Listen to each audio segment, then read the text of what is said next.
សម្ដេចដៃជោហ៊ុនសែនដ៏ធំចងដៃអប់រំសិស្សសោតរៀនជុំពីឃុំខេត្តស្រុក7អគារវិទ្យាសាស្ត្រសុខមួយក្នុងសាងទុករៀន12ជាន់តាំងកលវិទ្យាល័យត្រឹមស្គមស្កាយឈ្មោះបញ្ញាខ្មែរ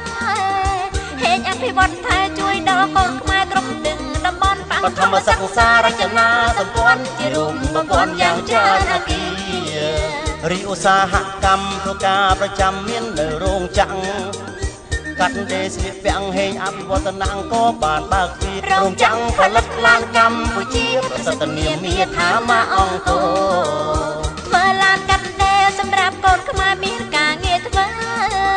ពីងសែងប្រសើរដែលជាទង្វើវិស័យមនុស្សធម៌អគារស្នើការកាត់បាតធំល្អស្ថាប័នមនុស្សធម៌សាខាខេត្តកណ្ដា